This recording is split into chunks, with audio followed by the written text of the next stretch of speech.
remarks. And first is to welcome you to Siaya. Siaya is your home, and I know in answer to your constitutional duties as head of government and head of state,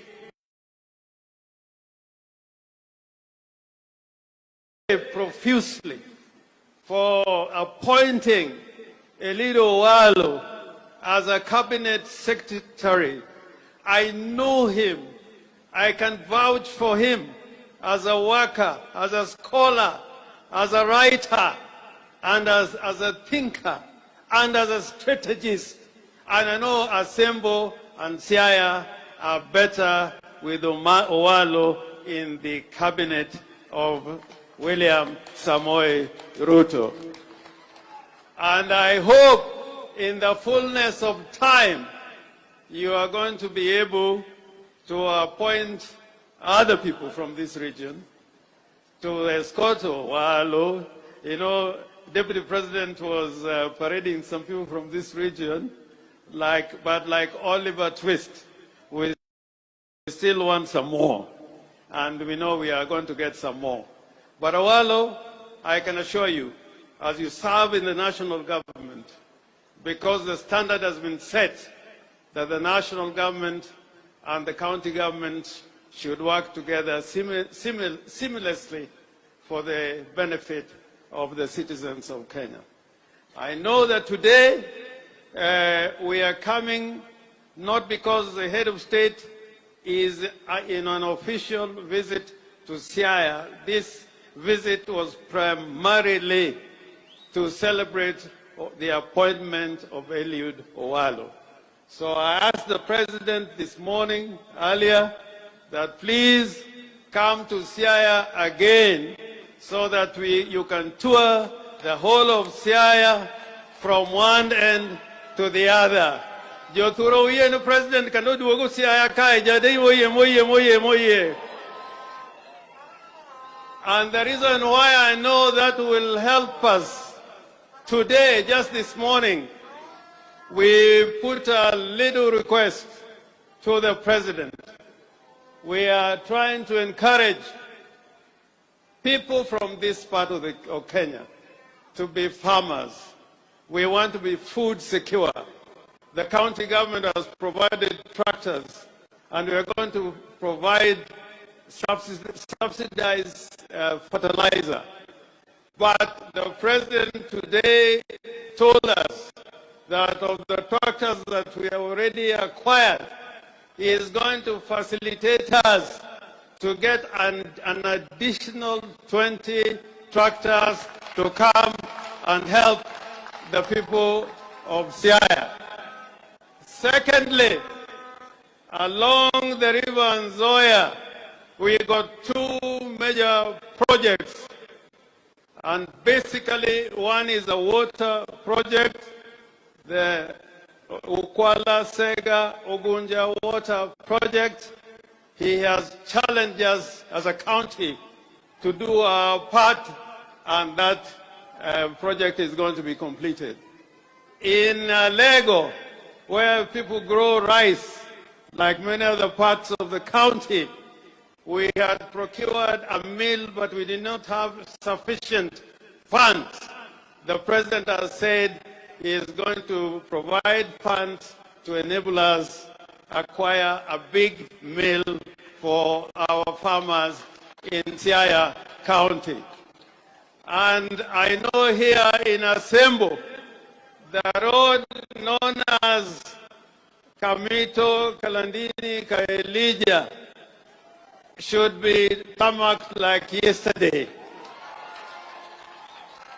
I had the benefit of flying with the president over this area, and I can assure, as a matter of duty, the president is going to ensure that that road is completed. And he said all the roads that are stalled in Siaya County, just like in other parts of the Republic of Kenya, they are going to mobilize the contractors to come and make sure that those roads are done. In Luanda Kotieno, we have a project which was done by the government for fish processing. He has assured us that if we hold discussion with his government, that fish processing plant, together the one in which Loom, are going to get into business. And I want to applaud you, Your Excellency. You seem to know everywhere in Siaya. You need to know every road. I don't know what you used to do here before, but I was very impressed about that. So I know we are on the right track. I just wanted to say one thing. As patriots, as Kenyans, we as elected leaders, and I'm saying this thing with all the seriousness and the command of my words, that it is wrong for us to talk about 2027 for those who have been elected. We should be talking about what we are doing now, not 2027.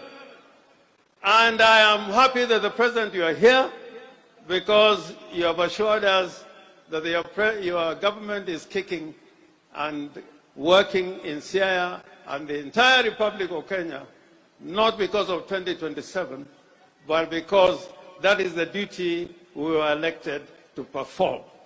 I also am gratified that the two levels of government, Your Excellency has assured us that we are going to work together in accordance with the Constitution and in accordance with the county government and all related statutes.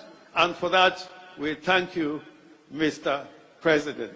Finally, I want to ask the people of Kenya, we are one nation. We are one nation.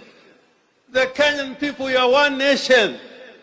We should never build borders or walls. A Kenyan should be ready and prepared to go anywhere in any part of this republic. And leaders, if we say things the way we should say them, this country is going to be one indivisible republic under God that is looking to the future with optimism and vision, and I think that is going to help this country stride to a higher level. Finally, Mr. President, I ask you in the spirit, not of the handshake, but in the spirit of togetherness, I urge you to sit together on the table of brotherhood with your brother Raila Odinga. Because the elections are over. The elections are over. I'm here with people I've worked with. I see Governor Mutua Weta, who is very eloquent, and we have been to many places with him.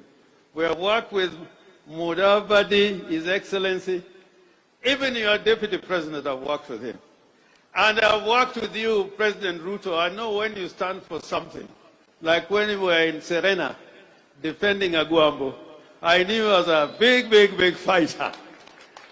But for the good of Kenya, I urge you that we should come together on the table of brotherhood to move together as a nation so that we don't divide our people. Otherwise, I spoke to Raila Odinga about an hour ago, and he said that I should pass to you his word of welcome na ujisikie uko nyumbani.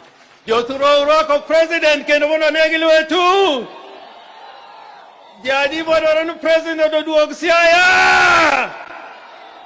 Jadi morako tingini ma president okelo no Siaya.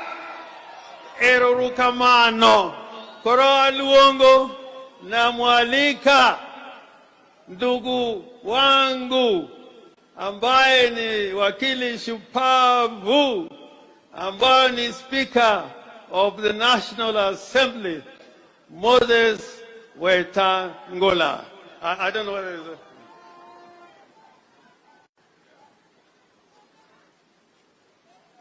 Oh, okay. Okay, I'm sorry. There's a little...